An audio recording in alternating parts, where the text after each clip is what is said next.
round 1 kita sudah pertanyaan-pertanyaan sudah dilontarkan semua oleh semua undangan dan Pak Presiden sudah menjawab dengan sangat bold. Saya rasa round 2 ini mungkin akan lebih panas Pak Presiden. Akan lebih tajam silakan. Akan lebih tajam pertanyaan-pertanyaan. Gak ada masalah. Mungkin kembali untuk kesempatan pertama saya kasih ke Bang Celi. Silakan. Terima kasih. Bang Celi. Pak Moderator, Bapak terima kasih. Ini kalau ada konferensi meja bundar yang bersejarah ini namanya diskusi meja bundar. Dahsyat. Terima kasih Bapak. Kan tidak banyak negara di mana preambul atau mukadimah konstitusinya itu mengandung prinsip foreign policy.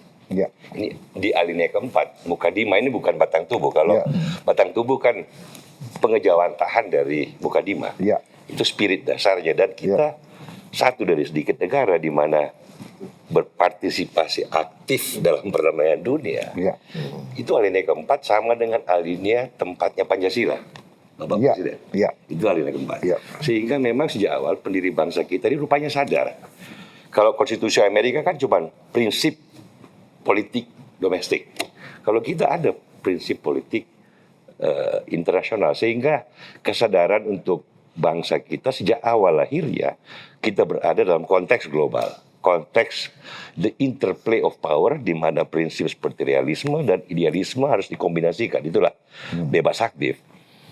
Dan dunia terus berubah seperti kata Bapak kan, Bapak sekarang kelihatan sekali ada passion pada geopolitik, bagus sekali untuk saat seperti sekarang ini karena ini sekarang kata orang the primacy of geopolitics.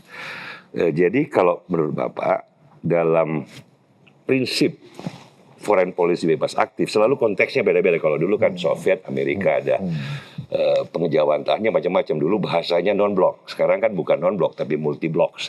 Bapak bisa ke BRICS, ke Rusia, ke Cina, tapi juga ke Amerika. Ini kan multi ininya. Nah, kalau dikasih istilah, kalau Fareed Zakaria bilang ini hot peace. Jadi bukan Cold War tapi hot peace. Kalau Niall Ferguson bilang the second Cold War. Ini kan belum ada istilahnya Pak zaman ini untuk kita namakan. Dari pengalaman Bapak selama ini selama setahun sangat aktif baik di dalam negeri maupun di luar negeri dalam membicarakan masalah-masalah ini, termasuk manifestasi terakhir tadi BOP. Ini kan manifestasi dari sebuah prinsip kan. Ini kan tactical decision tapi kan prinsip belakangnya ya alinea keempat Pak. Ini mukadimah bukan pasal, ini perintah dasar. Nah, pengalaman Bapak selama ini kalau bisa dikasih istilah singkat zaman kita ini, Fareed Zakaria bilang hot peace era, si Niall Ferguson bilang second Cold War. Seorang Prabowo yang melihat geopolitik sekarang sebagai presiden di Indonesia, how can you summarize the age? Ini kan harus ada namanya ini. Saya kok condong juga mengatakan ini kombinasi dari dua-duanya. Ini the second Cold War, tapi juga hot peace, peace yang panas. Tapi saya ingin sampaikan begini ya, ini bukan saya passion di geopolitik, tapi posisi Indonesia ini agak unik. Satu, kita negara keempat terbesar di dunia dari segi populasi, jumlah penduduk. Kedua, kita negara yang mungkin memiliki sumber daya alam salah satu mungkin 5 atau 6 negara terbesar di dunia. Ketiga, kita adalah negara yang ratusan tahun ya, kawasan ini adalah kawasan terbuka. Karena kita gugusan pulau, kita terbuka. Rakyat kita ini hidup dari dagang antara Sulawesi dan Jawa, antara Kalimantan dengan Sumatera, antara Teluk Malaya, sama dari Tiongkok ke India, ke Afrika ratusan tahun. Kita hidup dengan alam perdagangan. Ingat, negara-negara barat datang ke kita karena sumber alam kita, karena rempah-rempah.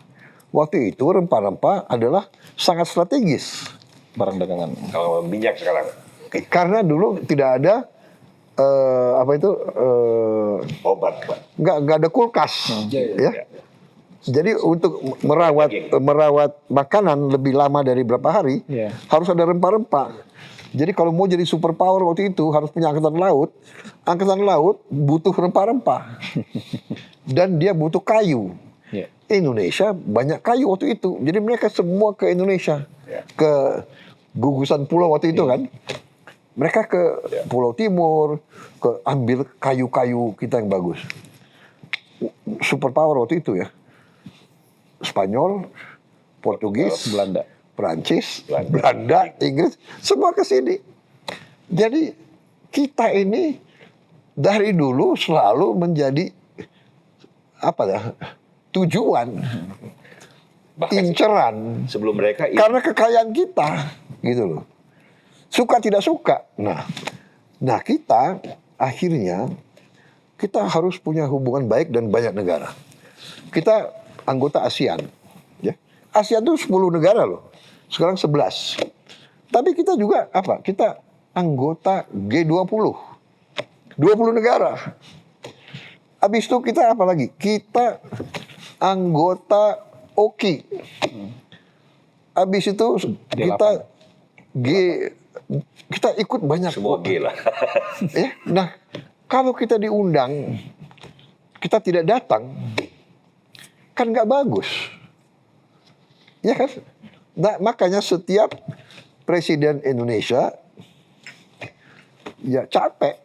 Disangka saya suka jalan-jalan ke situ, dan juga saya jalan-jalan untuk menjaga rakyat saya, untuk menjaga lapangan kerja.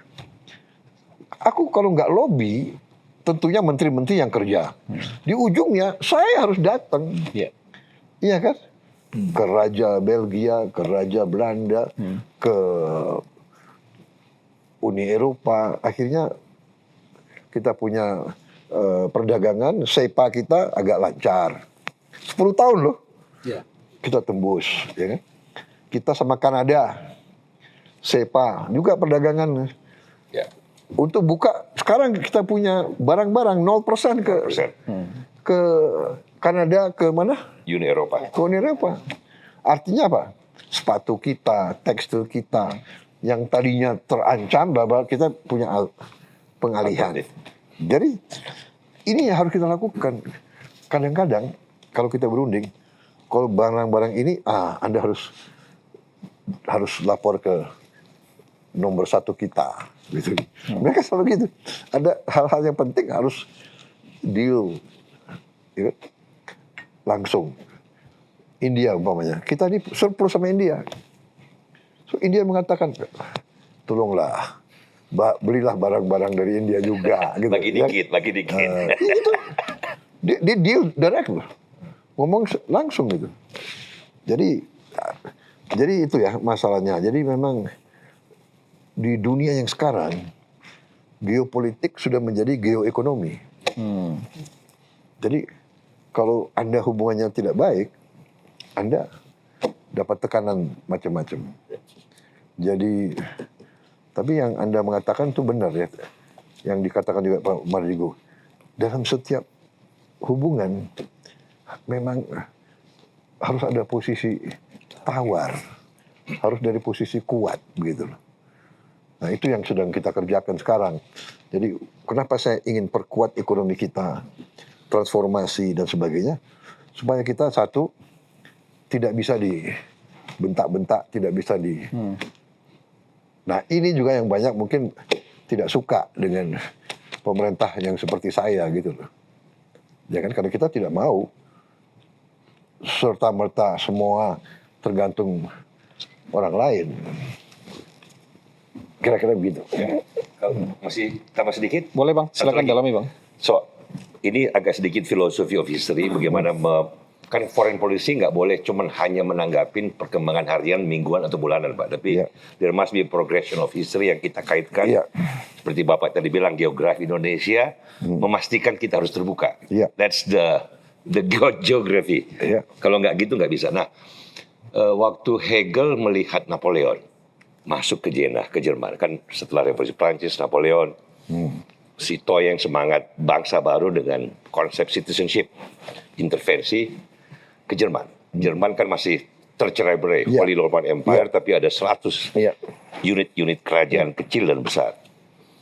Orang Jerman berdebat, masuknya pasukan Napoleon, jenderal besar pada usia yang masih muda 36 tahun. Tapi dia bilang, no, kita jangan lihat harian ini. Ini dia pembaca sejarah. Ngomong sama bapak, jadi harus pakai Napoleon dulu. Dia bilang, no, kita harus lihat Napoleon masuk, ya. Dia masuk waktu itu di Weimar. Kan, habis itu dia sampai Prusia dia taklukkan. Hegel bilang kita bisa berdebat seperti kita berdebat soal Iran hari ini. Tapi dia bilang lihat sejarah, Prancis sudah menjadi universal state dengan konsep baru. Mungkin ini sejarah sedang berkuda lewat sosok seorang Napoleon. Dia masuk, mungkin Napoleon tidak ada intensi untuk mempersatukan Jerman. Tetapi setelah Napoleon selesai dan dia balik ke Prancis, kan setelah itu proses penyatuan Jerman puncaknya pada Bismarck 1871. Jadi yang dia maksud oleh Hegel adalah bahwa look, historical individual, ada proses sejarah di mana suka apa nggak suka, walaupun sekarang memecah belah karena intervensi, tapi justru dia induce unification of Germany, membuat Jerman bukan lagi dalam perang agama 100 tahun, Katolik, Protestan, perang antara kerajaan, tapi menjadi one Germany. Nah, kalau kita lihat itu kan seorang statement dalam statecraft seperti Bapak sekarang dalam posisi ini harus melihat Indonesia, Teluk, Timur Tengah, negara Islam in a progression of history, sehingga foreign policy kita itu berpihak kepada sejarah masa depan, bukan kepada sejarah masa lalu. Kalau kita lihat di Timur Tengah sekarang kan ada dua. Di luar Amerika dan Israel, ada negara Islam yang masih melihat resistensi, perlawanan, dan militer sebagai the most important thing to do. Ada negara yang melihat globalisasi, keterbukaan, kemajuan, pendidikan, seperti di Dubai, di Abu Dhabi, sebagai the most important thing to do. Tokoh-tokohnya sekarang Menteri Luar Negeri Dubai, perempuan, seperti Nana, ada yang berjilbab, ada yang tidak berjilbab, fasih bahasa Inggris, lulusan Oxford. Barangkali yang terjadi sekarang, Trump bisa dianggap sebagai Napoleon dengan kapal tempur. Kalau dulu berkuda, Hegel bilang, maybe he is the instrument of history. Nah, kalau kita salah membaca sejarah, apakah di Timur Tengah ini masa depannya adalah Dubai dan masa lalunya Iran? Kalau kita terlalu banyak mengunci perhatian foreign policy pada Iran, foreign policy Indonesia tidak, saya takutkan, tidak dalam progression of history, di mana pada ujungnya sebagai negara terbuka, negara yang kosmopolitan, itu kita tidak true to ourselves. Ini aja, bahwa sehari-hari kita bisa marah, kita bisa melihat, aduh, tapi kata Hegel, jangan lihat sejarah dan foreign policy from day to day.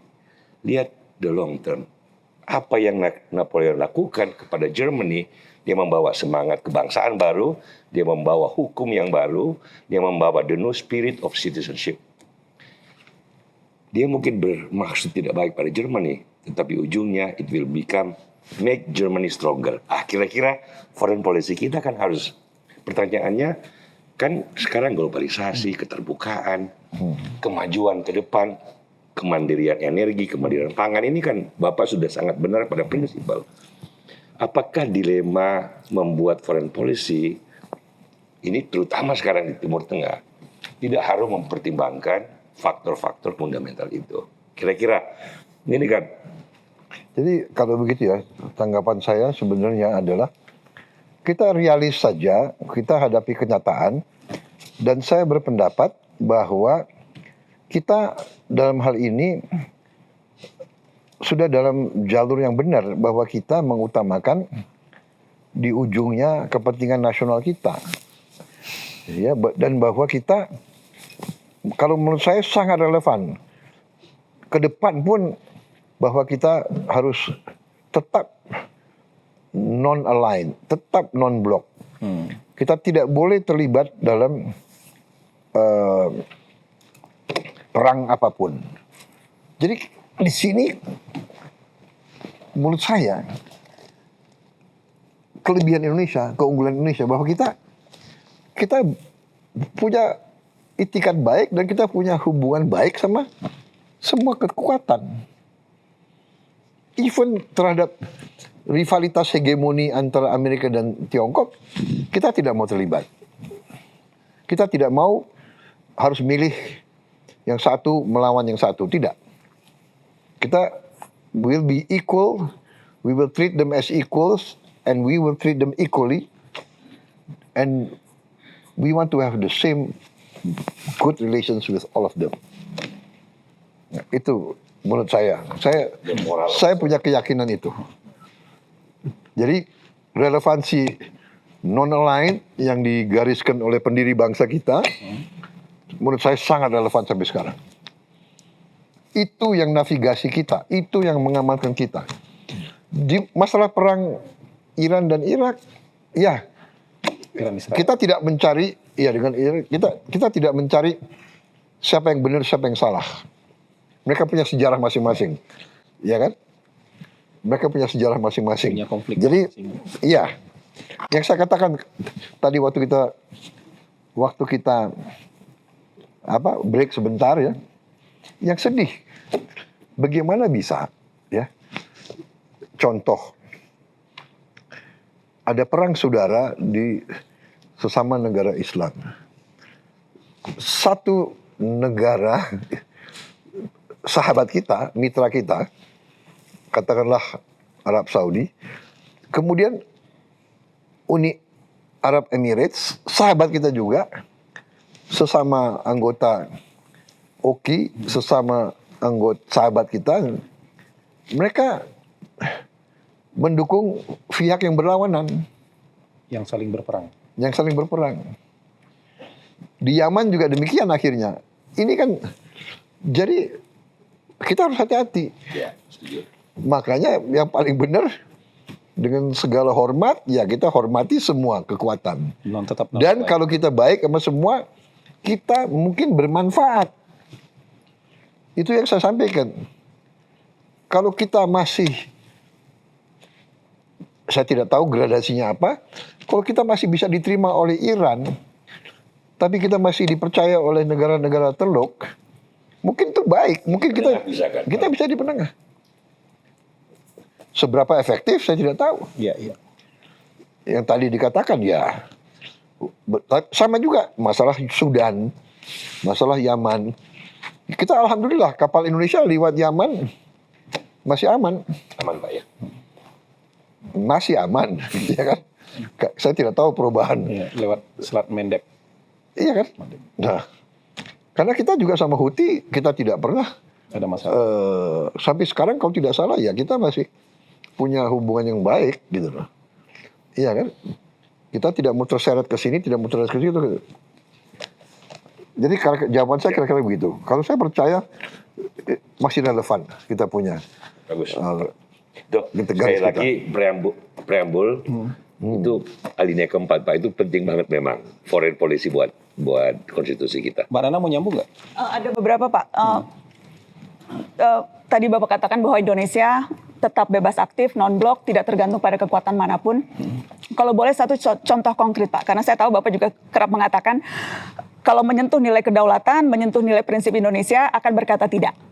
Nah, apa jenis tekanan seperti apa Pak? Apakah soal kebijakan luar negeri, tarif dagang, atau penempatan pasukan yang jelas Bapak akan tolak meskipun penolakan itu berisiko mencederai hubungan spesifiknya misalnya dengan Washington, Pak Presiden?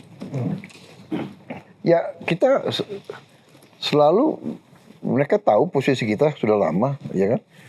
Bahwa kita tidak mau terlibat dalam fakta apapun, kita tidak bisa umpamanya mengizinkan pangkalan pasukan asing manapun di Indonesia. Itu prinsip ya kita. Hard no ya Pak?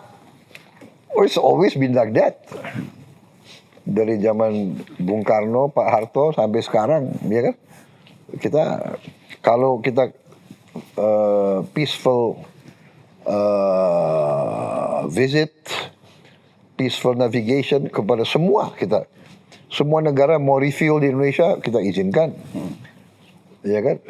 Amerika mau monggo, tapi kalau Rusia mau juga monggo, kalau Tiongkok mau monggo. Jadi kita Bukan ya, berpihak gitu. kita tidak bisa. Ya. So that's very clear, ya. Oke. Dan kita tidak mau mengganggu negara lain. Kita terbuka, kita jaga investasi siapapun di Indonesia kita jaga. Oke. Asal mereka patuhi ketentuan kita, undang-undang kita gitu loh. Boleh satu singkat saja sedikit, Iya, silakan. Pak Presiden, soal kembali ke BOP, Pak. Iya. Spesifiknya soal biaya dan komitmen keuangan Indonesia di BOP. Karena masih simpang siur di publik. Ada pembicaraan mengenai kita wajib memberikan kontribusi sampai $1 miliar, kemudian ada yang mengatakan wah tidak perlu kontribusi karena akan mengirimkan pasukan, kemudian juga ada penjelasan bahwa akan diambil dari APBN, pos yang mana dan sebagainya. Boleh saya minta klarifikasi malam ini Pak untuk meluruskan? Iya, jadi dari awal konsep BOP itu mereka mengatakan bahwa boleh anggota yang ingin menjadi anggota Board of Peace boleh pilih dua. Kalau mau jadi anggota permanen, ya berarti istilahnya mungkin premium member lah, Ya. ya. Premium. Pokoknya you ada di situ, diminta sumbangan $1 miliar. Kemudian kita diminta Indonesia bisa nggak nyumbang pasukan? Saya mengatakan bisa, pasukan perdamaian bisa. Jadi kita tidak pernah mengatakan bahwa kita mau ikut iuran $1 miliar. Tidak pernah ada komitmen finansial apapun yang disetujui oleh Indonesia soal itu? Tidak pernah. Dan ini salah satu yang di pertemuan di Washington 19 Februari yang lalu. Yang founding donors. Ini founding donors. Jadi mereka ini masing-masing nyumbang, ada yang lebih mungkin ya. Ya, Tapi Indonesia nggak ada di nggak situ. ada Indonesia. Ya karena saya juga komitmen waktu ditanya saya tidak komit uang sama sekali. Kita mengatakan kita siap untuk pasukan perdamaian berapa yang diminta. Tapi Pak, kalau misalnya biayanya itu sebagai bagian iuran membangun, saya kembalikan kalau kita lihat 80% bangunan hancur. Dibutuhkan pembiayaan untuk rekonstruksi, memberi makan, membuat jalan, dan sekolah Pak. Yang menghancurkan harusnya yang bayar Bang Celi. Soal lain, tapi kan bukan. Kan kalau itu kan nggak ada habisnya nanti berdebatnya. The fact bahwa banyak negara mau contribute, membangun kembali jalan, sekolah, jembatan, rumah sakit, kan kita nggak bisa cuma ngomong. Ya, itu benar. Jadi itu nanti menurut saya itu kita lihat perkembangan. Kalau benar-benar gencatan senjata terus berhasil, Baru bisa. dan sudah mulai pembangunan, bisa saja Indonesia ikut serta kan. Kita punya Basnas, kita punya kan nanti kita sebelum ini pun kita sudah bangun rumah sakit, Ya. kita sudah bikin macam-macam di situ. Dan Jadi bantuan kemanusiaan juga. Tapi di luar skema BOP yang kemudian seolah-olah mengharuskan membayar itu kita sama sekali tidak ada komitmen. nggak ada komitmen sama sekali. Terima kasih klarifikasinya Bapak. Mbak Nana masih ada waktu mau nanya lagi? Cukup. Sebetulnya topik yang lain, tapi mungkin Bahkan ya, Oke, kita- bahkan kembali Kita beda topik dulu. Nanya soal ini. saya ada topik lain, Digu tapi sekarang. mungkin Oke, kita masih lanjut Pak saya mau Presiden. tanya boleh? You tanya saya mau tanya. Iya. Kenapa Anda dipanggil Bosman? Boleh nggak saya tanya? Boleh. Itu nama asli diberikan orang tua atau bukan? Bukan Oh. itu. Jadi kalau di organisasi saya mungkin maaf ya Orang Pak nomor Presiden satu. memilih kalimatnya. Saya ini tipe yang Pak. Jadi kalau neken, maaf, terlalu neken saja. Oh, gitu. Jadi ya. Jadi ya itu dipanggil kan. Bosman ya? Jadi, Oleh anak buah? Oleh anak buah. Tapi Oke, itu oke. dulu Pak, itu dulu. Akhirnya sekarang ke bawah-bawah gitu. Silakan, Oke, Bang. jadi tadi saya setuju Pak Presiden bahwa pertamanya geopolitik, terus ujung-ujungnya geoekonomi, gitu ya. Jadi saya menyuplik sebuah buku dulu, How to Swim with the Shark Without Being Eaten Alive. Iya. Jadi saya akan tugas Bapak ini berat karena how to swim with US and Israel and India and China and Iran And Russia. and Russia without being eaten alive, benar? Gitu kan? Nah, yang saya mau bertanya adalah what if Pak? What if Iran win the war, Pak? Ini what if? Karena dia melakukan attrition war atau perang RTC, yaitu membuat ekonomi lawannya itu bubar. Dia menyerang negara-negara teluk yang bukan hanya 20% menghasilkan minyak, tapi dia ada 40% ekonomi dunia internetnya juga lewat bawah sana. Terus juga ada diserang oleh, pertama kan Israel menyerang seluruh seluruh bank di Iran. Karena bank Iran itu kan tidak pakai IMF, tidak pakai World Bank, dia punya sistem, diserang semua. Terus yang sekarang dia lakukan adalah menyerang balik, Pak. Iran menyerang balik Dubai. Yeah. Dubai Financial Center itu ada 290 bank, 102 hedge fund, 500 wealth management firm.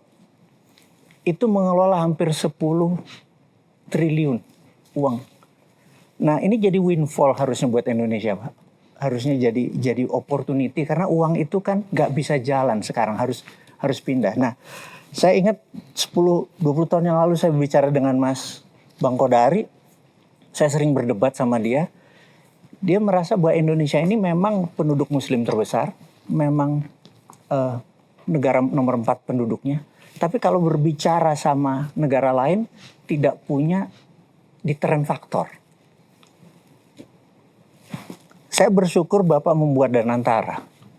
Karena Sovereign Wealth Fund itu membuat, saya punya penduduk nomor 4 terkaya di dunia, saya punya negara muslim terbesar, dan saya punya 1 triliun rupiah, gitu, 1 triliun dolar, gitu. Itu kan Kita kalau nggak salah Sovereign Wealth Fund ke-5 ke-6 ya. Iya kan ini Sekarang ke deterrent. mungkin ke-6 ya di dunia. Ke-6. Ini deterrent, Pak. Jadi oke, ini seksi gitu ya. Nah, sehingga saya rasa kalau kita bisa menarik ini berkah, Pak. Selalu tadi jadi geoekonomi. Kalau dapat 1 triliun 2 triliun aja yang harus dipindahkan itu ke Danantara gitu ya. Ini jadi opportunity. Jadi kayaknya kita bisa sama-sama mengambil bahwa ini jadi opportunity. Enggak semua war itu jelek gitu ya. Ada yang buntung, ada yang untung. Ada untung. Nah, jadi pertanyaan saya adalah tadi tugas Bapak berat karena harus swim dengan tadi. Terus yang kedua adalah what if Iran win the war, Pak? Gitu. Terus apa opportunity yang kita bisa lakukan untuk Danantara ini sebagai SWF kita menjadi number 1 kalau perlu, Pak, di dunia, Pak? Berarti 2 pertanyaan. Ya, kalau saya ini orang yang sangat realistis dan saya walaupun saya selalu ingin optimistis, tapi saya tidak mau terlalu berharap. Ya. Saya selalu mau siap untuk kemungkinan yang paling jelek. Jadi always strengthen our fundamentals. Itu satu. Yang penting kita punya kembali rule of law and governance itu baik. Ya. Uang itu akan masuk. Mau perang nggak perang, uang masuk. Di mana ada negara sebesar kita sekarang ya? Cina sudah, India sudah. There's no other country like us. Brazil dia sudah tersendiri, tapi di kawasan ini we are 300 million people very soon. 300 juta. Sumber alam, and we come from a low base.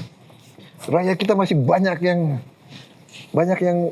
katakanlah masih sederhana hidupnya, katakanlah masih kurang hidupnya. Jadi kalau ini kita berdayakan,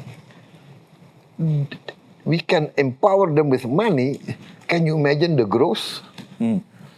Ya, jadi saya lihat kita harus beresin lingkungan kita. Kita harus beresin budaya kita. Meritokrasi, Pak. Iya. Kita harus beresin governance kita, ya kan? Hal-hal kecenderungan selalu menipu. Benar nggak? Iya kan? Nyelundup. Iya kan? Under invoicing, semua praktek-praktek itulah. Ini pelan-pelan kita benahi. Kita berharap kalau kita lihat penerimaan pajak kita sudah kelihatan trajektori naik. Januari, Februari, Maret ini naiknya cukup signifikan. Naiknya tuh sekitar 30% loh. Mudah-mudahan bertahan. Mungkin dengan kita bersihkan Direktorat Pajak, ini ada peningkatan. Ini sekarang biaya cukai harus kita bersihkan juga. Semua institusi-institusi harus kita bersihkan. Nah, makanya saya, semua kawan-kawan di semua lembaga, saya tanya, yuk bersihkan dirimu, atau you nanti akan dibersihkan. Ya. Dan saya lihat beberapa menteri saya sudah kelihatan, udah mulai, benar nggak? Ada orang yang kelihatan soft, tapi dia, ada dirjen-dirjen yang nakal-nakal, langsung dipecat. Ya kan? Kalau Anda lihat Menteri PU saya sekarang, apa?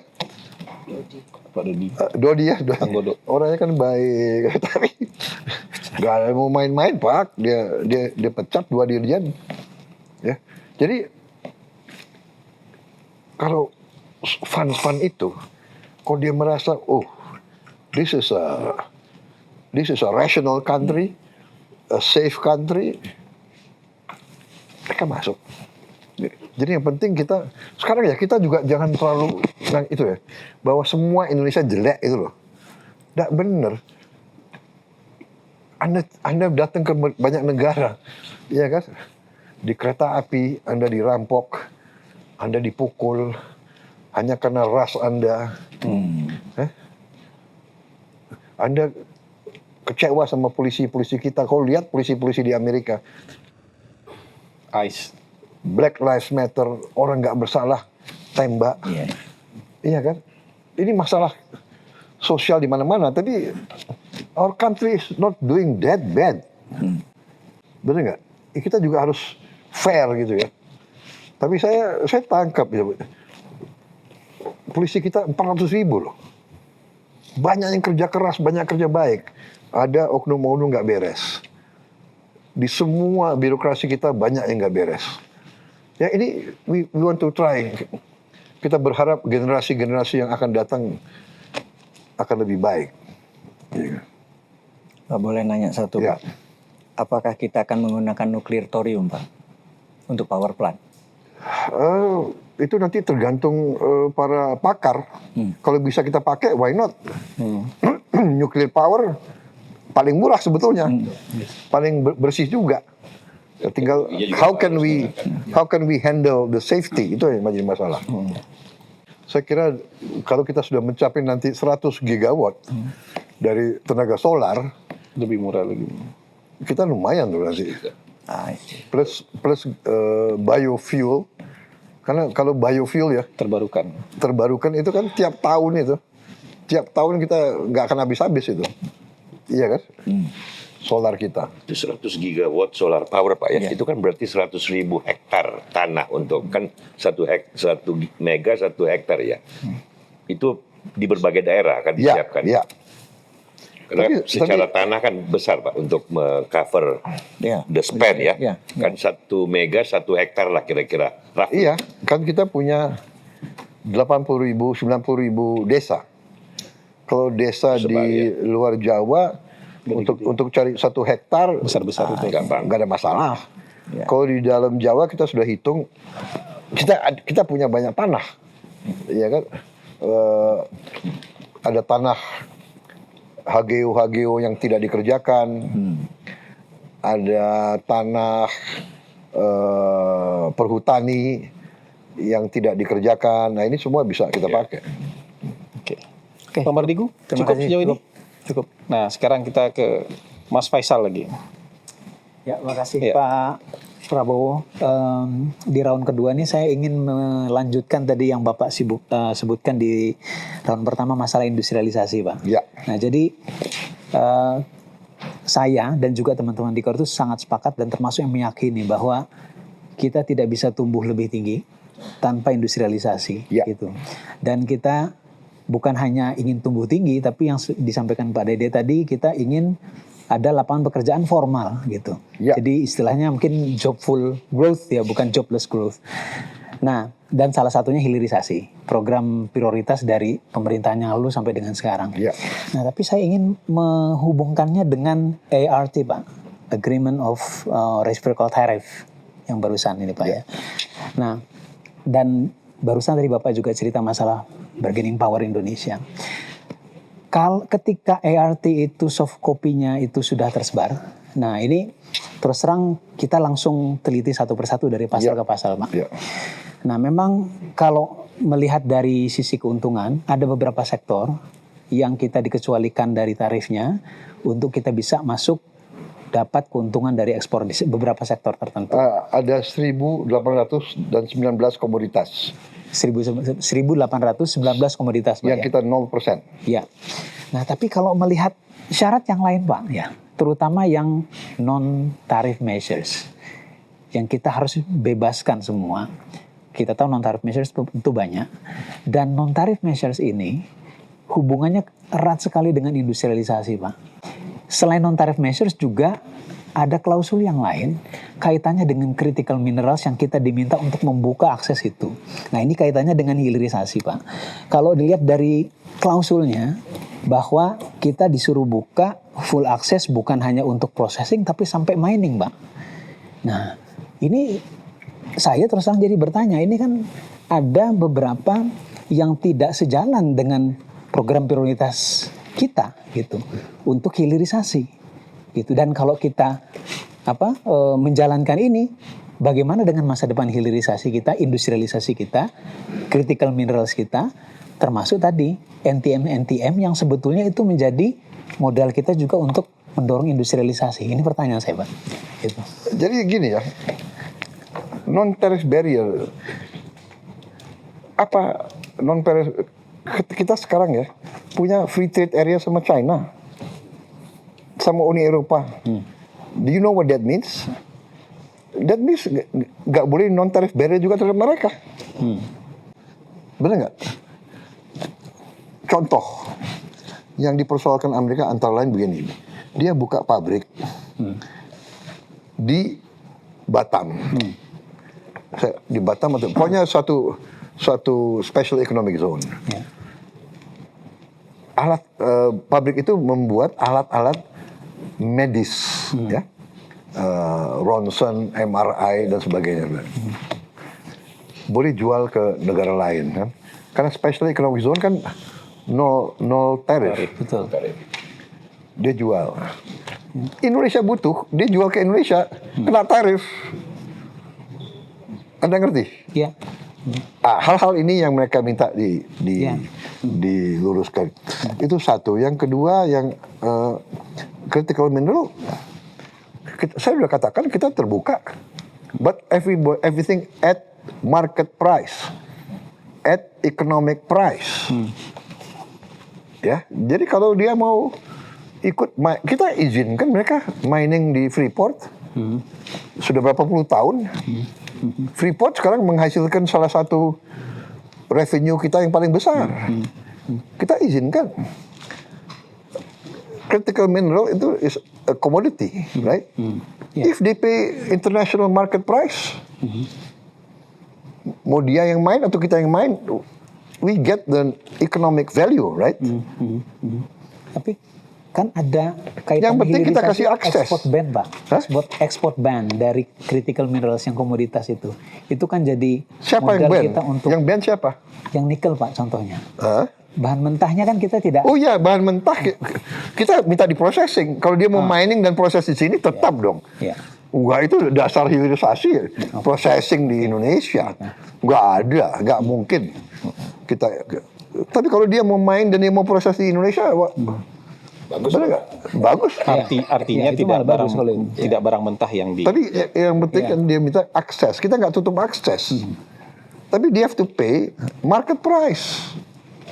International market price. Mau Antam yang ini apa? Yang main mau apa kan begitu. Iya kan? Ya. Kalau kaitannya NTM yang local content bagaimana, Pak? Karena itu kan di kita local content requirements TKDN itu kan bagian dari kita membangun EV. Banyak industri pakai itu. Iya. Itu kan bagian dari maintenance kita. Oh ya, loh, saya mau bangun Iya. 100% di Indonesia kok. EV, mobil. Masalahnya adalah kita harus industrialisasi. All these non-tariff barriers kan untuk melindungi apa? Kita nggak punya industrinya kok. Kita punya industri mobil, kan nggak ada. Dengan segala hormat loh. Jepang sudah berapa puluh tahun di Indonesia. Itu kan basically ya produk Jepang gitu kan. Ya sekarang kita yang penting harus industrialisasi. Kita harus bikin pabrik motor. Kita harus bikin pabrik mobil. That's where we get the real margin gitu loh. The real value add. Jadi tim saya juga cukup, nggak mungkin lah kita akan korbankan kepentingan nasional kita. Nggak ada masalah bagi kita. Nggak mungkin. Kalau saya boleh jump in, Pak. Iya. Mungkin yang maksudnya Mas Faisal, itu kan strategi kita harus proses, Pak. Ya. Ya. Tapi di dalam agreement itu, koreksi kalau saya salah, ada persyaratan dari Amerika bahwa ekspor ban itu harus dilepas, Pak. Jadi dia minta supaya kita ekspornya raw. Itu yang ada di dalam, itu concernnya kan? Dalam teksnya nggak ada deh. Itu Nggak ada. kan salah pengertian aja. Nggak ada. Dari awal nggak ada teks Iya, itu. nggak Kata mungkin. orang aja. Teksnya nggak ada. Nggak ada. Karena yang dimaksud seperti kata Bapak Presiden. Kalian kalau masuk, oke, tapi sesuai dengan aturan kita. Iya. Selalu ada aturan Iya. kita. Iya. Proses Setiap dalam kalimat, itu, Mas. Ya. setiap kalimat yang ada shall selalu ada according to our regulation and law. Itu yang orang luput. Sekalian Saya mau nyambung Bang, ekonomi nyambung. Tapi saya ingin jawabin soal ERT satu hal. Mumpung ada anggota tim negosiasinya di sini. Pendukung. Supporter. Oke. Tapi pertanyaan tetap buat Pak Presiden. Iya. Bukan buat Bang Celi. Pertanyaan tetap Untung you di timnya Erlangga ya. Ya, Bapak. Ya. pertanyaan tetap buat Pak Presiden. Jadi mungkin ini Atau mau jump in setelah Bang Dede? karena ini terkait salah satu artikel di ERT. Oh sudah. Oke. Kalau Saya boleh. ganti. Sorry Bang ya. Iya, Saya ganti izin ke ya, Mbak Eno. Ya, Mbak nggak ada Dede, masalah. karena ini terkait artikel 2.28. Saya mohon dikoreksi ini kalau memang salah. Ini terkait restriction on foreign investment. Jadi di sini disampaikan bahwa kita tidak boleh membatasi investasi asing, khususnya US investors. Jadi tidak boleh membatasi persentase kepemilikan di industri kita. Dan di sini disampaikan ini mencakup mining, mencakup fish processing, dan ada termasuk di dalamnya disampaikan di sini adalah terkait publishing dan broadcasting. Nah itu sebenarnya yang sedang banyak menjadi pembicaraan di kalangan media dan pers. Karena kepemilikannya artinya bisa 100% di dua sektor tersebut, Pak Presiden. Karena setahu saya ini bertentangan dengan undang-undang penyiaran yang membatasi investasi asing ini maksimal 20%. Dan ini masih berlaku. Dan juga undang-undang pers yang membatasi investasi asing ini hanya boleh lewat pasar modal. Jadi begini, dalam perjanjian kemarin ya, kita juga sepakat bahwa kalau ada hal-hal yang masih kurang berkenan di kedua pihak ataupun yang bertabrakan dengan kepentingan kita akan bikin suatu council. Dan itu kalau nggak salah tidak ada di perjanjian dengan negara-negara lain. Di mana di council itu akan kita selesaikan sebelum ke WTO. Ini khusus antara Indonesia Indonesia sama dengan Amerika. Amerika. Bilateral kan. Tidak ada dengan perjanjian negara lain. Tapi begini ya, saudara harus percaya bahwa saya mengutamakan kepentingan nasional Indonesia. Titik. Kalau saya menilai bahwa kepentingan nasional kita terancam oleh perjanjian apapun, ya kita bisa tinggalkan. Seperti yang dilakukan Malaysia, Pak, karena Malaysia, mungkin dia karena mau buru-buru dia terjebak, ada berapa alinea yang dia merasa ya kan? Baru sadar karena belakangan. putusan Mahkamah Agung Amerika yang memang sudah membatasi kewenangan tarif pemerintah Amerika. Apakah itu juga argumen yang menurut Bapak bisa dilakukan Indonesia, Pak? Ya itu urusan domestik Amerika, tapi itu saya kira oke-oke saja, menguntungkan kita juga itu. Iya kan? Jadi kalau nggak salah Supreme Court mereka mengatakan Tidak ada wewenang untuk tidak boleh melakukan tarif di atas sekian persen kalau tidak salah ya. 10. IPA-nya yang nggak boleh, Pak. Tidak boleh di atas 10%. Ya, 10 dan 15, Pak. 10 dan 15 tergantung presiden yang mau pakai 10 atau 15. So far mereka pakai 10, so far. dan berarti itu kan lebih menguntungkan kita karena kita dapatnya 19 Pak. Jadi Belum tentu nah. apakah akan mengikuti track Malaysia Ya atau pasti sesuatu? yang kita pasti cari yang untung dong. Ya kan, masa cari yang nggak untung. Tapi pertanyaannya nanti Tapi menurut saya begini, di perjanjian kita ada 1819 yang 0. komunitas kita yang nol. Mau ikut 10 apa ikut 19? Nah, Iya. Mau nol atau yang mana gitu. kalau boleh saya tambahkan, Iya. Pak Presiden, ini penting banget karena kan banyak Iya. orang nggak ngerti. Ini kan technical. Nah, Iya. 19 itu kan statutorinya. Jadi tarif buku istilahnya. Tapi karena dapat 0.800, maka efektif tarif rate-nya itu kurang lebih kalau digampangkan di average ya, itu 8%. 9% paling tinggi Bapak. Bahkan 7%. Apa itu maksud gimana? Kan 19% ini kan tarif buku yang disepakati ditulis, tapi kan itu statutory. Efektif tarif rate-nya yang paling penting kan, karena berapa uang keluar dan masuk. Itu kalau karena kita dapat 1.800 items nol, kalau kita bagi 2 aja deh, kan nggak sampai 10 bahkan. Jadi pertanyaannya, kalau kita mau terima yang baru menggagalkan perjanjian ini, nah, katakanlah ya, begitu ya. Katakanlah kita dikasih 15 misalnya oleh yang baru. Kalau 15-nya tidak mengubah yang nol, ya kita bilang tepuk tangan. Karena jadi 6 dong, efektifnya. Tapi kalau 15-nya mengubah yang nol, kartu baru udah berunding lagi setahun, yang rugi kita Bapak. Kepastian hukumnya nunggu setahun, belum tentu efektif rate-nya lebih kecil. Kan itu, that's the point. Yang kadang-kadang technicalities-nya ini perlu dijelaskan berulang-ulang untuk kayaknya cukup jelas, Bang. jelas ya. Benar, Bang. Jelas itu. Bang Dede. Oke. Ini untuk round 2 nih pamungkas, kecuali nanti Pak Presiden perintahkan lanjut. Pak, minta izin makan sambil makan apa enggak ini? Mungkin bisa Boleh sambil makan dulu ya. Ini kita jadi Bang Dede sekarang. Kalau di podcast nggak apa-apa sambil makan. Enggak apa-apa. Justru informalitinya yang penting. Atau tunggu Bang Dede satu pertanyaan. Ya, nanti habis oke. itu kita Oke, akan- silakan kita- kalau mau akan ini. bisa. Iya, Karena Saya Bapak kan sudah mulai ngambil-ngambil, jadi kita iya. Terima kasih. Saya mau tanya mengenai yang tadi berkaitan dengan yang tadi Pak, industrialisasi dan job. Target Bapak di dalam pertumbuhan ekonomi kan 8% di akhir periode Pak. Ya.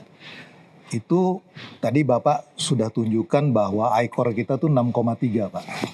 Itu dua hal sebetulnya. Satu, kita boros Pak, ada banyak leakage, bocor. Tapi yang kedua juga itu produktivitas kita rendah Pak. Jadi kalau di Vietnam itu hanya butuh 3 kapital untuk ngasilin 1, kita tuh butuh modal yang lebih banyak karena produktivitasnya rendah. Jadi kalau kita hitung dari angka ya Pak ya. Kalau kita mau tumbuh sekitar 8% seperti yang Bapak inginkan di akhir 2029, itu kita butuh investment over GDP sekitar 54% Pak. Ya. Sementara tabungan kita itu hanya 35. Jadi ini hanya bisa dilakukan kalau produktivitas quality dari human capitalnya diimprove Pak. Nah persoalan besar yang kita hadapi segera itu adalah AI misalnya. Saya melihat bahwa jenis pekerjaan yang sama itu akan tetap ada Pak. Misalnya nurse, medical doctor, itu akan tetap ada. Tapi skill setnya beda Pak. Karena dia harus bisa operate AI.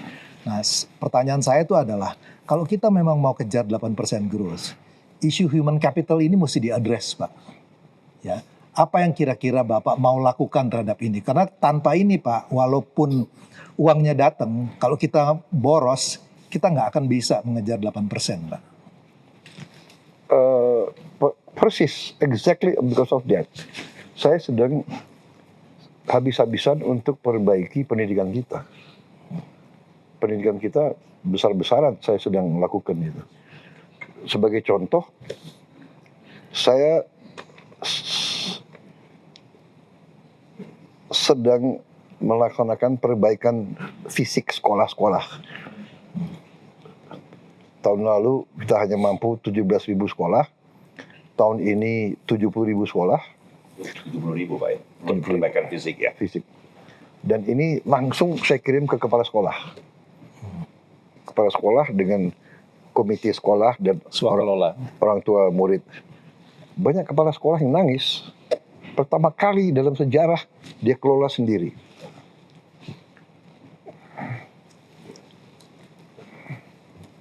Ini sekolahnya mereka, coba. Ini sekolah Indonesia ini. Ini secara teori, ya, dengan desentralisasi, itu tugasnya bupati itu. Ya, betul. Ini secara fisik saya besar-besaran ini. Ya. Dan ini tahun ini 70.000. Tahun yang lalu 17.000. Tahun depan saya ingin naik 90.000. 5 tahun saya ingin selesaikan 300.000 sekolah. Tapi sekarang pesantren yang nanya. Pesantren. Tapi pesantren kan di bawah Kementerian Agama. Anyway, saya juga lakukan sekarang digitalisasi pendidikan. SD, SMP, SMA. Mungkin sampai ke perguruan tinggi. Kita sekarang sudah taruh interactive flat panel, ya, Indonesia Cerdas, di semua sekolah di Indonesia. 288.831 kalau nggak salah. Ya. 288.000. Ada beberapa yang nggak sampai. Dan ada kurang lebih 70 yang rusak di Aceh.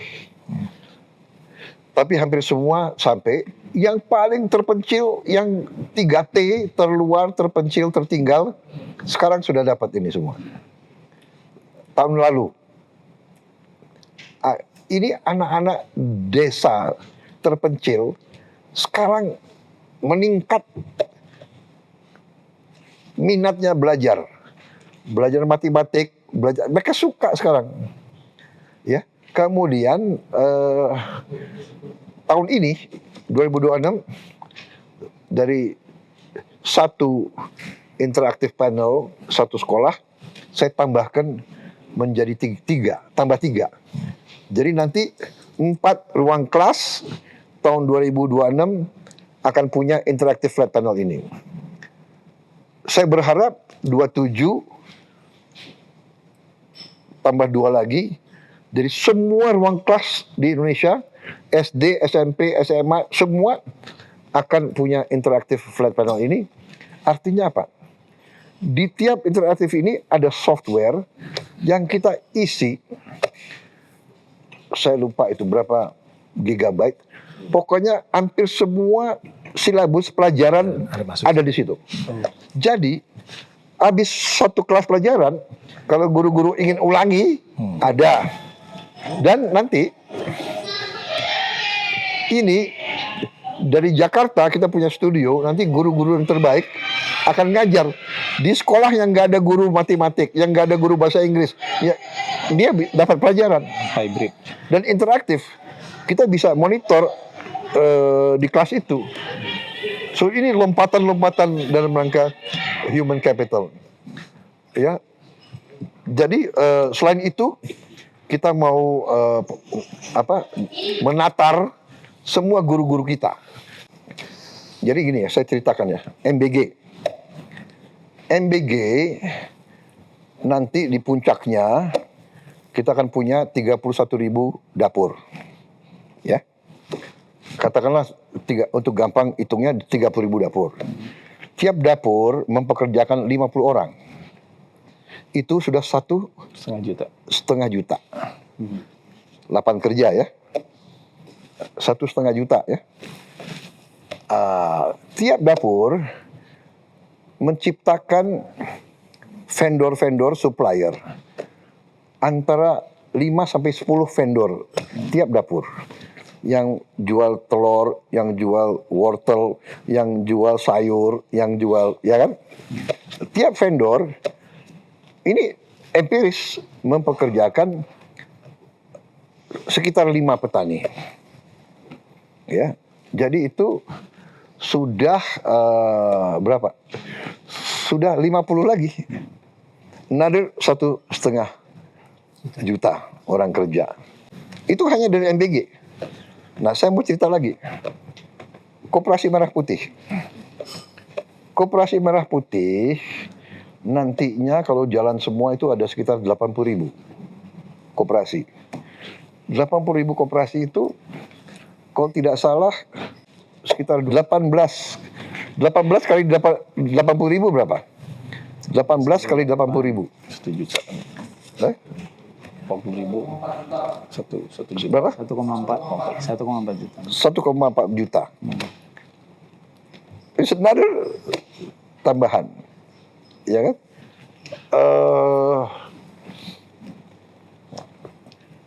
Desa Merah Putih, Desa Nelayan Merah Putih. Desa Nelayan Merah Putih itu rencana kita akan bangun 1.100 tahun 2026 ini. Sekarang operasional mungkin sudah 90. Target kita 1.100.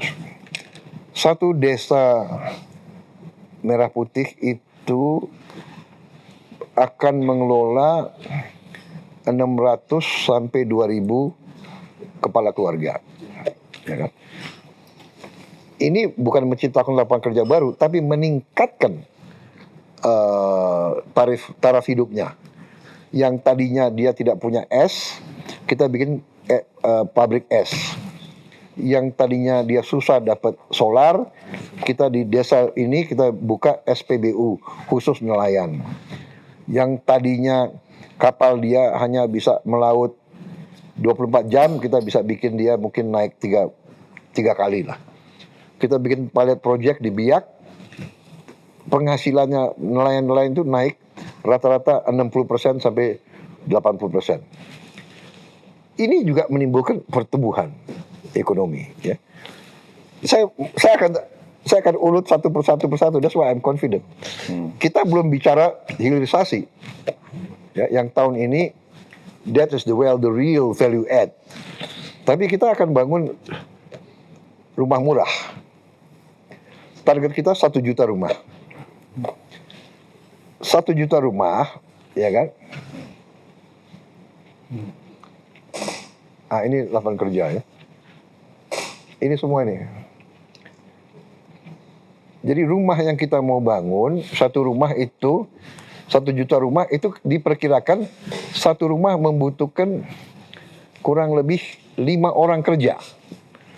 Tukang batu, tukang kayu, tukang listrik, etc. Tapi perumahan ini kalau tidak salah menciptakan kurang lebih, kalau tidak angkanya berapa ya? 72 turunan perusahaan. Karena linkage-nya. Jadi dengan bikin 1 rumah kita butuh kabel, kita butuh pipa, kita butuh aluminium. Kalau kita 1 juta rumah aja tuh udah 5 juta orang kerja.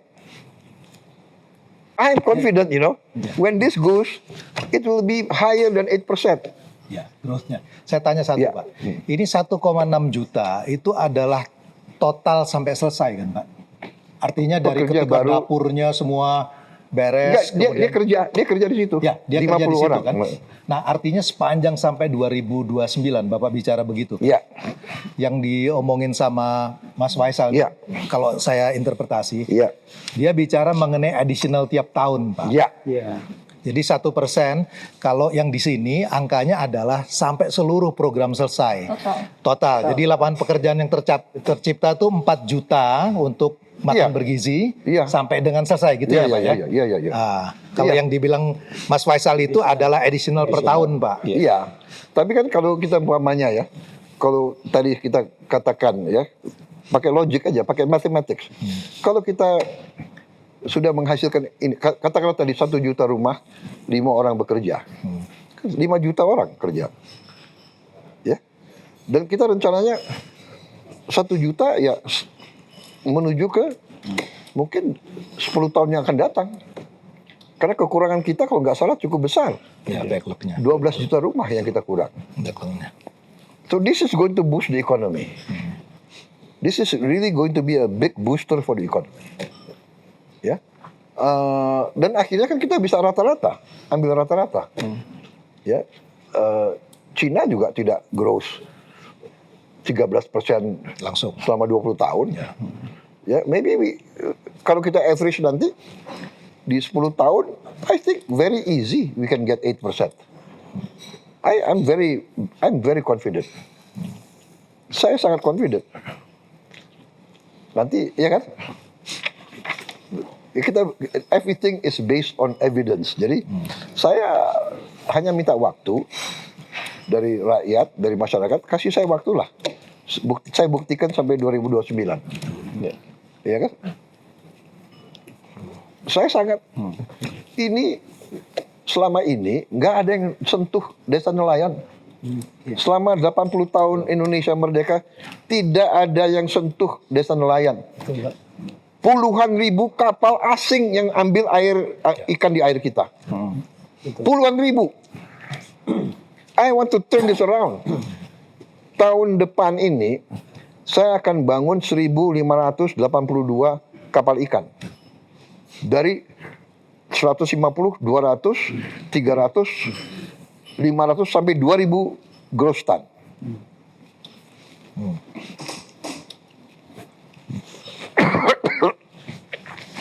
Ini akan saya teruskan. Rencana kita ya mungkin 5-6 tahun ke depan ya 1.500 tiap tahun. Oh, additional itu Pak. 1.000. Additional. Yang kosong sekarang. Ya. Karena saya tidak mau laut kita diduduki oleh kapal-kapal asing. Nggak benar itu. Ini juga akan menciptakan lapangan kerja di kurang lebih 30 galangan kapal kita. Kita punya kalau nggak salah 60 galangan kapal ya.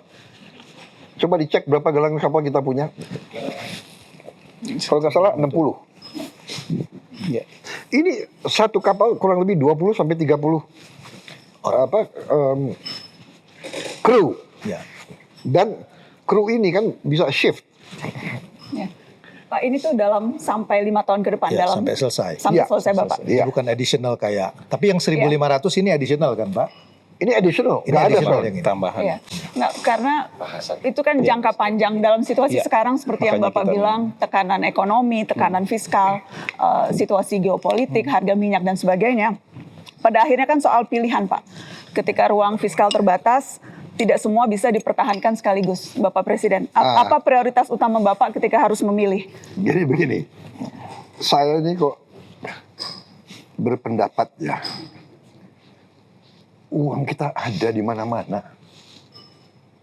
Tapi saya nggak ngerti, apa elit kita ngerti atau paham atau tidak. Saya sudah ceritakan, di awal pemerintahan saya bisa menghemat 300 triliun. Di akhir tahun pertama, another 200 triliun, 500 triliun.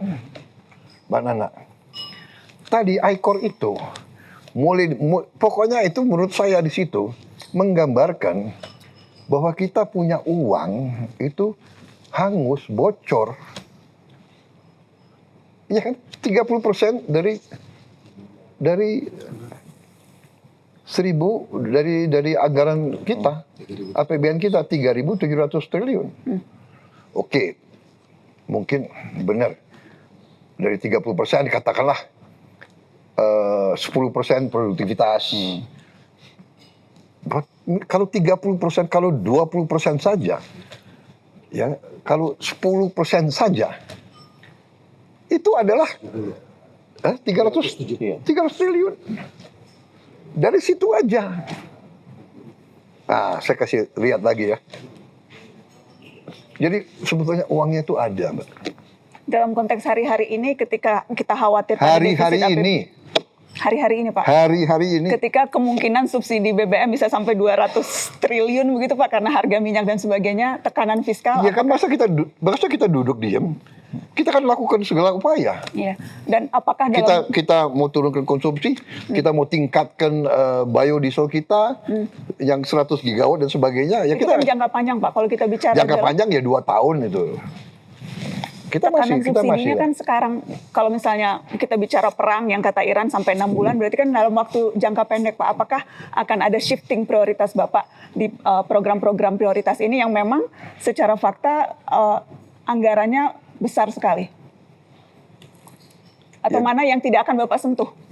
Mana yang tetap harus jalan apapun Ya konsekuensinya? kita lihatlah, saya punya menteri, saya punya tim cukup bagus ya. Kita juga sudah ambil langkah-langkah, Mbak. Ya. Bukan kita tunggu krisis kan, kita antisipasi kan. Ini ada Menseknek saya nggak ya? Hitungan kamu yang kita sudah tambah efisien berapa T? Sekarang sementara ini menghadapi ke depan ini. Sudah dapat 80 T. di luar yang sudah direalokasi untuk program prioritas. Di luar yang kita sudah realokasi. Kurang lebih 70 miliar dolar. Berapa? Totalnya kurang lebih 70 miliar dolar yang sudah dialokasi. 70 ini 70 miliar dolar. 70 atau 70 T? Yang sudah Bapak realokasi kurang lebih hampir mendekati 800 triliun. 800 triliun. Realokasi dari Itu Bapak perintahkan untuk efisiensi kembali kurang lebih kami sudah mendapatkan sekitar 81. 81 T. Jadi sekitar 900-an. Iya. Jadi we are working very hard. Kita di ART itu ada klausul bahwa yang dihormati adalah hukum yang berlaku di negara masing-masing. Ya. Itu satu ya. Dalam hal ini Undang-Undang Penyiaran RI membatasi maksimal investasi asing itu 20%. 20% itu, ya. Jadi Berarti terjawab. kembali ke undang-undang ya Pak ya? Iya, terjawab ya. Oke. Iya. Dan dalam kalimat itu ada kan. Ya. Oke, berarti segala sesuatu yang bertabrakan dalam tanda kutip dengan aturan yang sudah ada, Kita hormati itu akan hukum. kembali ke Iya, hukum yang berlaku di Indonesia. iya. Karena ada beberapa Di kedua negara. Iya. di kedua negara. Karena ini harus diratifikasi ke DPR kan. Iya. Pada Iya. Mereka sama Masing-masing. kita. Oh. Betul. Masih ada mekanisme, masih ada check and balance kita. Mbak Eno Oke. masih ada pertanyaan? Karena Jadi masih ada payung-payung masih pengaman. ada payung pengaman karena ada beberapa yang sedang jadi concern Bang Moderator, termasuk artikel yang di section 3 Pak Presiden itu banyak terkait dengan pers. Itu yang artikel 3.3 khususnya ini bertentangan dengan perjuangan teman-teman pers selama ini untuk mendapatkan fair share dari platform global. Karena di sini disebutkan kita tidak boleh ikut campur atau mewajibkan US Digital Services Provider untuk profit sharing dengan news organization. Jadi selama ini kami sudah memperjuangkan publisher right Pak untuk mendapatkan fair share dari platform karena kan platform produk-produk jurnalistik ini dipublish melalui platform-platform dan platform-platform ini mendapatkan keuntungan dari iklan-iklan di situ. Nah, tapi pembagiannya ini harus kesepakatan, itu yang kita perjuangkan gitu. Kan ini berlaku di Australia dan di Eropa juga sudah. Coba di sini. Iya, saya kembali bahwa ada klausul yang mengatakan berlaku hukum yang berlaku di negara masing-masing. Oke. Clear Pak. Iya, ya. Jadi kita punya pengaman itu. Clear. Oke, Cukup ada lagi? semua? Mungkin penutup Pak. Iya. Penutup sing. Saya juga nanti Dingin loh. tadi udah Ini Gak apa-apa. Ya, you makan aja. ini digoreng sama direbusnya sudah mulai. Sayang. Ya, masih ada. Saya ngobrol Ini masih- informal aja informal. masih terkait Yang MBG direkam. juga sebenarnya. Iya. Jadi gini Pak, dalam setiap kesempatan wawancara, kami punya tradisi untuk membuka kesempatan bagi netizen titip pertanyaan. Ini kami lakukan juga waktu dapat kesempatan diskusi dengan Bapak di Lebaran tahun lalu. Iya. Nah, dalam hari ini Pak, kita buka di kurun waktu 4 jam. Dari jam 9 sampai jam 1 siang. Ada masuk sekitar 600 pertanyaan dari netizen. Dan yang terbanyak 18% ini memang soal MBG. Itu. Nah, banyak Pak yang curhat soal MBG. Kalau tadi Bapak menyampaikan bahwa Bapak nggak pengen terima laporan ABS, Iya. mudah-mudahan Bapak juga sudah sering dengar laporan-laporan tidak menyenangkan terkait MBG ya Pak ya, mulai dari mungkin isu markup bahan baku sampai mungkin selama Ramadan ini ada yang dibagi dalam kondisi mentah tapi dikeluhkan higienitasnya. Nah, tadi mungkin ya concern kita ya di tengah situasi krisis Timur Tengah seperti ini, dengan mempertimbangkan cost benefit analysis, Bapak tetap mempertimbangkan memutuskan untuk melanjutkan MBG. Saya akan bertahan sedapat mungkin. Daripada uang dikorupsi, lebih baik rakyat saya bisa makan.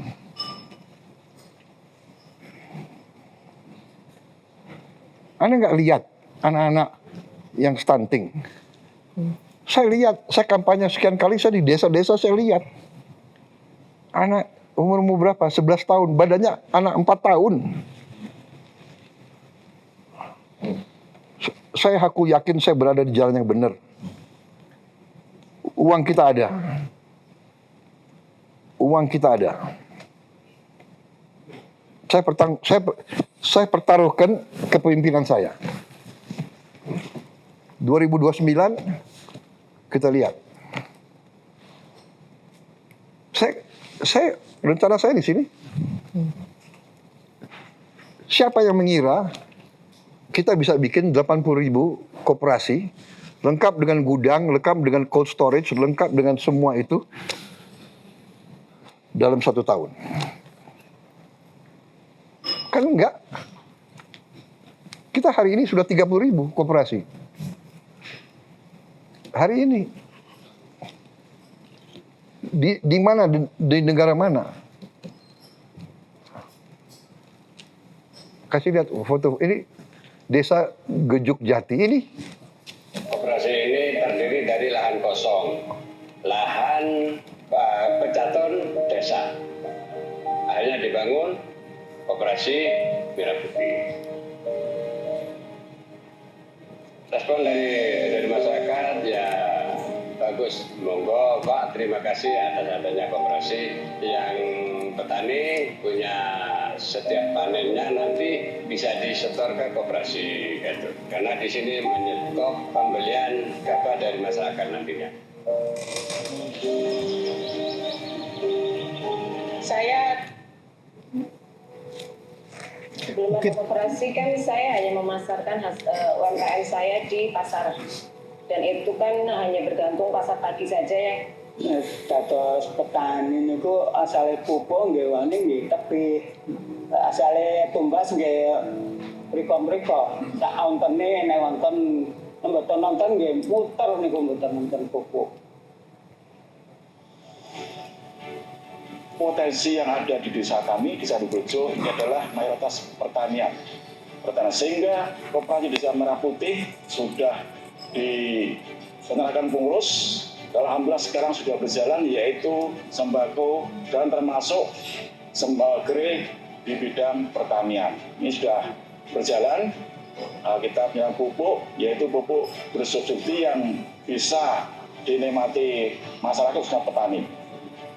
Pengembangan koperasi Desa Merah Putih akan kami lakukan terutama dalam peningkatan penambahan jumlah stok yang ada di gerai kami. Nanti juga didukung adanya penerimaan bantuan PKH yang sudah ada di gerai Desa Dukurejo. Setelah kami cek, yakin bahwa di desa ini memiliki aset desa yang seluas 1.980 meter persegi. Kemudian setelah diadakan hasil musdesus, seluruh peserta hasil musyawarah seluruhnya, baik tokoh masyarakat, tokoh agama, tokoh pemuda, perangkat desa, sudah seluruhnya mendukung dalam kegiatan tersebut. Jadi ini banyak sekali ini ya. Kita sudah. Ya. Jadi saya mau kasih tahu juga gini. Anda tahu kenapa saya bangun ini? Karena berapa saat ini nih semua fasilitas yang kita berikan, ya. This is, I think, historical nanti. Saya yakin ini jadi studi kasus banyak negara. Anyway, Anda tahu kenapa? Karena waktu kita mau mulai, kita siapkan pupuk, kita siapkan apa, ada yang lapor ke saya, Pak, sulit Pak kita perbaiki nasibnya petani. Kenapa?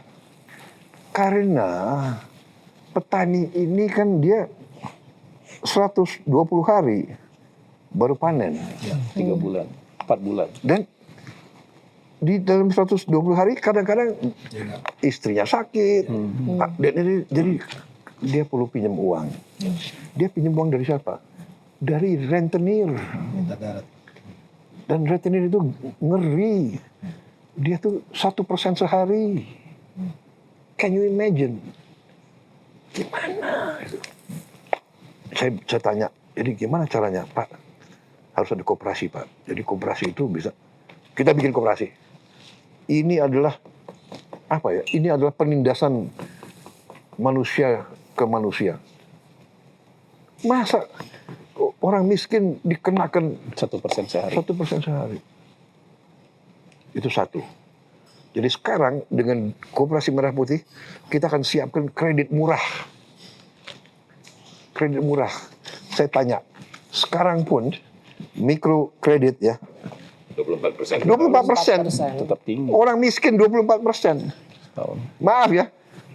Pengusaha besar konglomerat berapa persen? 7, 8. Hah? 7% lah kalau Iya, kata paling tinggi 9% lah. 10% lah. Katakanlah 12% lah. Katakanlah ya. Rakyat kecil 20%. Saya bilang tidak bisa.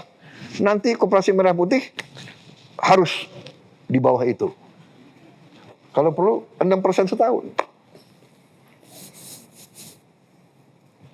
Bisa.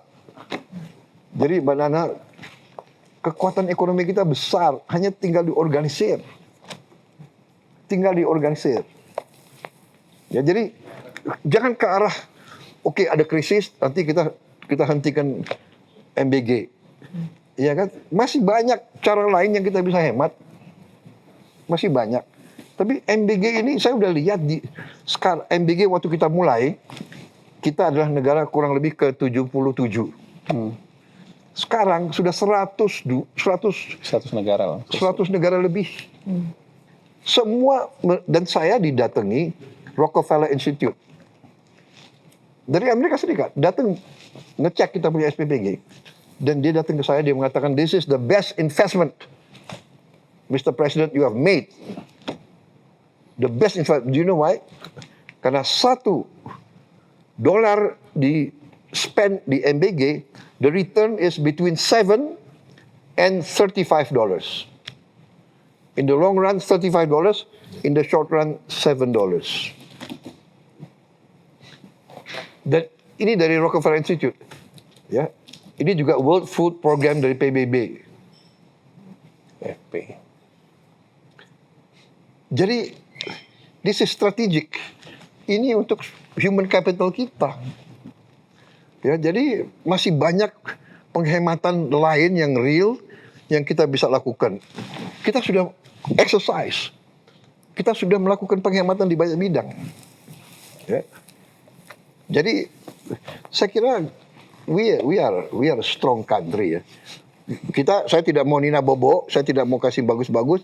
Kita siap untuk yang paling. Tapi rakyat kita sebagian besar sudah terlalu lama tidak menikmati kebaikan daripada ekonomi kita. Sudah terlalu lama. The top 10-20% maybe menikmati. Tapi kebanyakan rakyat kita sangat susah hidupnya selama ini. Can you imagine begitu bahagianya mereka terima? Kalau anak orang kaya yang di Menteng ya dia nggak perlu ini, bahwa ada kekurangan. Ini kita tindak, saya sudah katakan ada lebih 1.000 yang sudah kita tutup, ya kan?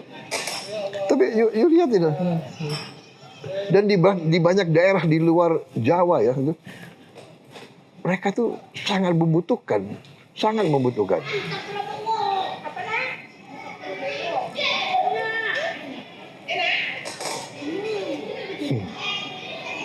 Tapi yang sedih kalau dia bungkus untuk bawa pulang. Ya. Nah, tapi ini juga ya. Bagaimana kita harus yakinkan mereka cuci tangan kalau mau makan pakai tangan ini. Kita sudah bagi sendok-sendok plastik, tapi ya Biasa hilang Pak kalau nggak patah. Tapi Pak, dan yang tapi benar pelanggaran kita kejar, ya kan? Tapi Pak, mungkin concernnya tuh begini Pak. Karena tax ratio kita kan rendah Pak. Tax ratio terhadap GDP kita tuh hanya 9% sekarang. Sementara orang lihat bahwa pembiayaannya ini besar. Maka selalu pertanyaannya adalah financingnya dari mana. Itu makanya tadi Bapak bilang bahwa Bapak mau ambil itu, koreksi kalau saya salah pengertian saya Pak ya. Bapak mau ambil itu dari leakage yang ada. Ya, exactly. Jadi tax ratio Kebocoran. plus leakage itu, kemudian plus efisiensi itulah yang dipakai untuk membiayai Oh yes, program ini. exactly. Dan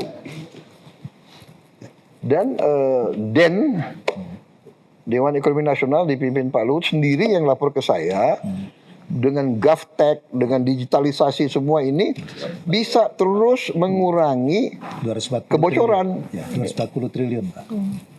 Ya, kemudian perhitungan DEN sendiri bahwa tax ratio kita dalam waktu dekat bisa naik 3,5%. Kalau benar itu kita sudah setingkat sama ASEAN lain. Dan begini, kita lihat, maaf ya, kalau tren 3 bulan ini naik 30%, 30%, 30%,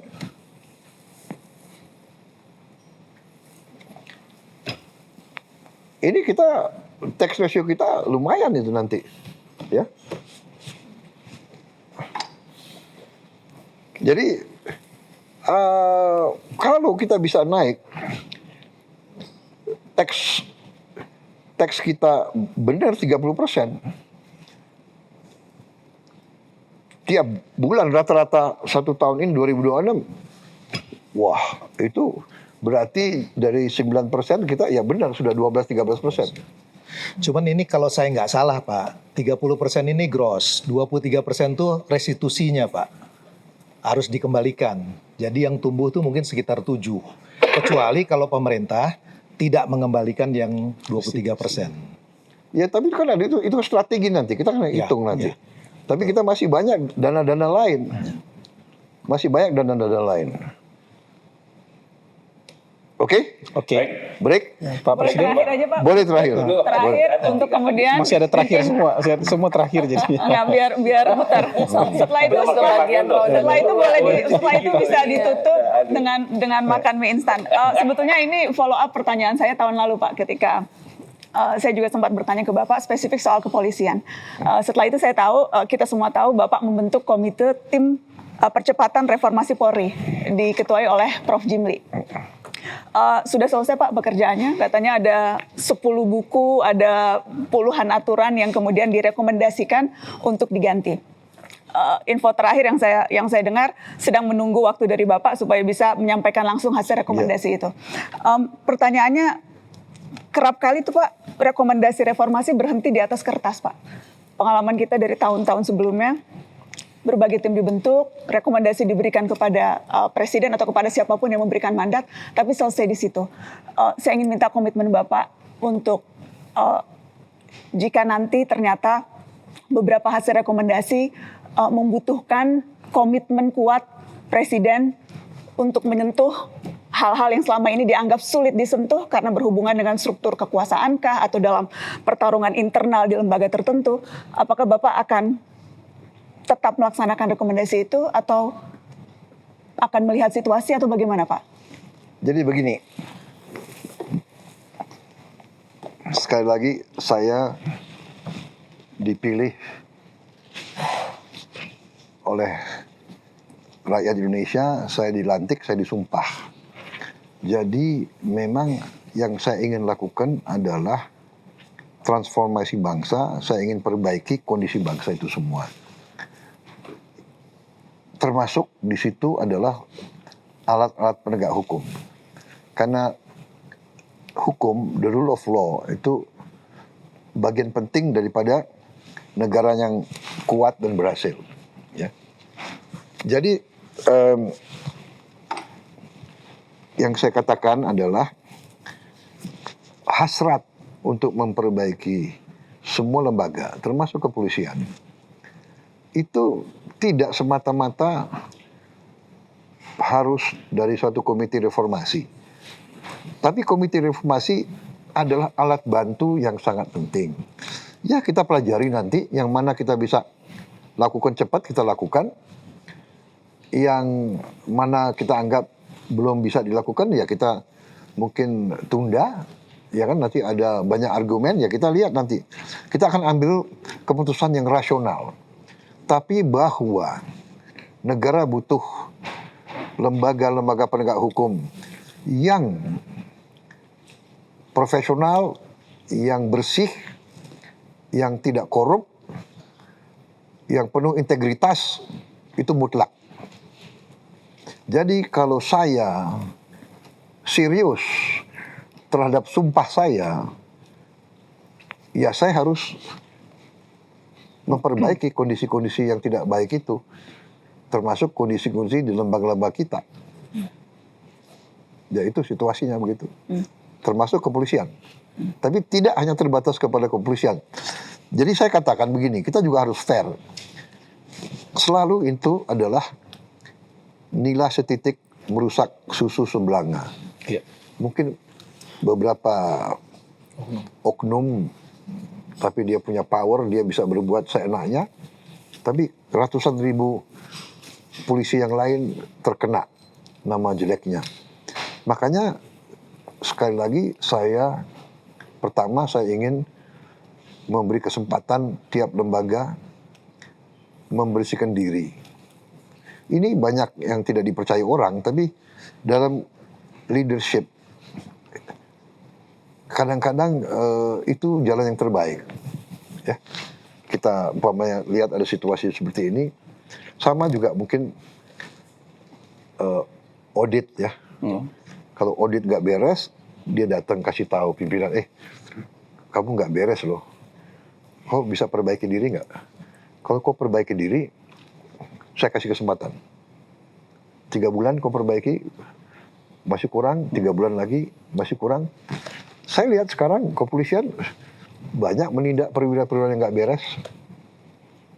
Ya, kalau kita lihat ada Kapolres, ada ya beberapa.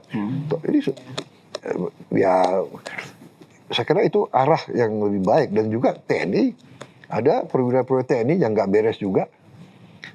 Penyelundupan itu pasti terjadi karena lemahnya penegak hukum. Dan TNI, Angkatan Laut bagaimana? Ya kan?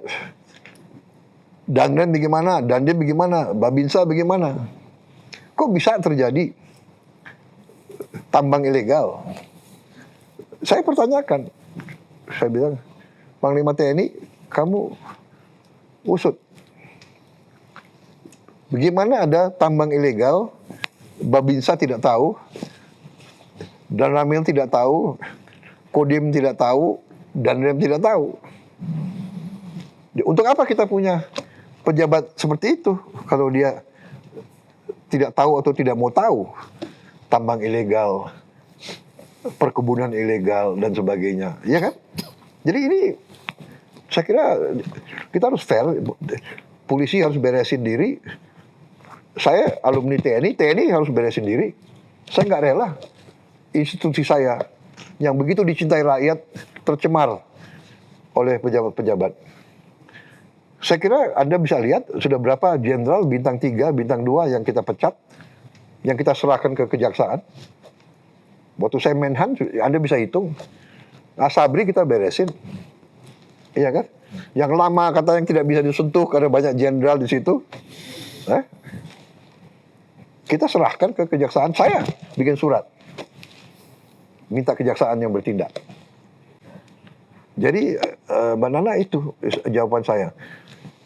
Polisi yang baik dan tentara yang hebat dan baik itu tuntutan rakyat. Bukan selera pimpinan. Jadi saya sebagai pejabat, sebagai petugas yang diangkat rakyat, saya harus jalankan tugas yang diberikan rakyat kepada saya.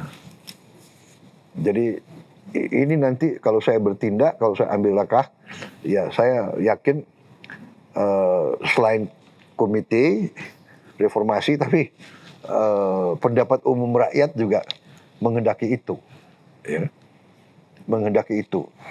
Terima kasih Bapak Ya, Presiden. terima kasih. Ya, tepuk tangan. Baik, tepuk tangan. Jadi begitulah pemirsa di seluruh tanah air maupun yang di luar negeri, Bapak Presiden sudah lebih dari 2 jam bahkan menjawab semua pertanyaan, mulai dari pertanyaan yang santai, yang ringan, sampai pertanyaan yang cukup berat dan tajam sekali. Dan kita juga melihat jawaban-jawaban Presiden sudah sangat firm, sangat tegas, dan sangat bold. Dan harapan kita tentu ini bukan yang terakhir, Pak. Nanti akan ada acara seperti ini lagi, Presiden Prabowo menjawab untuk episode berikutnya. Mungkin sebegitu dulu dari saya. Saya minta maaf kalau ada kekurangan selama memandu acara ini, dan terima kasih atas partisipasi abang-abang, kakak-kakak semua dalam forum ini. Terima kasih juga Bapak Presiden. Luar biasa Pak, panjang sekali, tapi Bapak tetap bersemangat untuk menjawab pertanyaan-pertanyaan ini. Baru jam berapa?